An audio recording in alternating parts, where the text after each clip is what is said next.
In the heart of Nigeria, terror rose like a storm, from the grasslands of Makurdi to the farms of Boko, from Otukpo to Katsinaala. A wave of blood swept across Benue State. A gang of 50 heavily armed men, known only as the unknown gunmen, descended upon the land, leaving devastation in their path. Over 1,000 innocent lives lost. Villages turned to ashes. Markets emptied. And Nigeria watched in horror. These were not ordinary bandits. They were warriors, spiritually fortified, backed by an ancient Fulani war deity buried between the dense borders of Lafia in Nasarawa State and the remote hills of Agatu. President Bola Ahmed Tinubu, from the seat of power in Aso Rock, Abuja, declared a military onslaught. From Kefi Barracks to the Air Force Base in Makurdi, down to the Elite Guards Brigade in Asokoro, thousands of soldiers were deployed. But every troop sent to the forests of Guma or the broken paths of Logo LGA returned in coffins, if they returned at all. Channels TV, AIT, Sahara Reporters, and Symphony TV gathered voices in NTA headquarters in Abuja, calling for urgent answers. None came. When the Nigerian Air Force struck a convoy in Otukpa, killing 5 of the gang members, it sparked the unimaginable. Aso Rock will fall, the gang leader declared. Their next mission: storm Abuja, burn down Eagle Square, destroy the National Assembly, and kill the president. As terror inched closer to Wuz, Garki, and Maitama, hope came from an unlikely place.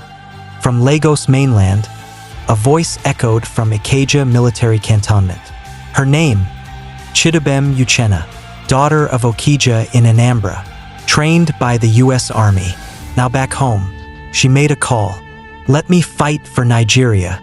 But first, she journeyed to Okija Shrine in the deep forests near Onitsha. For 2 weeks, she lay buried in a sacred casket, cooked in leaves, and bathed in incantations. She rose not just a soldier, but a spiritual warrior. President Tinubu, desperate and willing, granted her wish. She reached out to U.S. President Donald Trump.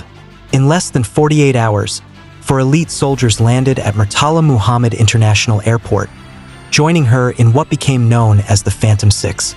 Armed with American-grade M4 carbines, sniper rifles, and custom UAV drones, they raced to Lokoja, then on to Kuj, preparing for the last stand. But the unknown gunmen, supported by arms from Iran, were already in Gwagwalada, making their way toward Aso Drive. In central Abuja, chaos erupted. Eagle Square was shelled.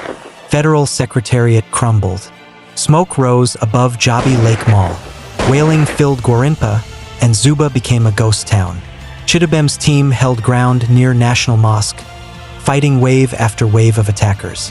3 of her comrades fell, brave, nameless, eternal. But in a final charge through Asokoro's Defense HQ, Chidubem and her last ally, Josephine Browns, stormed the remains of the presidential banquet hall and captured the gang leader, Jataw the Horned, believed to be unkillable. He was chained, tried by a military tribunal at Defense Intelligence Agency grounds, and publicly hanged outside Abuja military garage beside the national flag. And just like that, Nigeria breathed again. Benue knew peace. Abuja healed. The nation found its strength. FCT Minister Nyesom Wike, wounded but alive, awarded contracts to Julius Berger, Satrako, and Dantata and Suwo, beginning reconstruction from Area 1 to Apo Legislative Quarters. Chidubem, now a hero across Awka, Enugu, and Kano, was decorated with the Grand Service Star of Nigeria. This is the story of the battle for Aso Rock, a story of terror, sacrifice, and an undying Nigerian spirit. No matter how dark the night, the sun will rise again.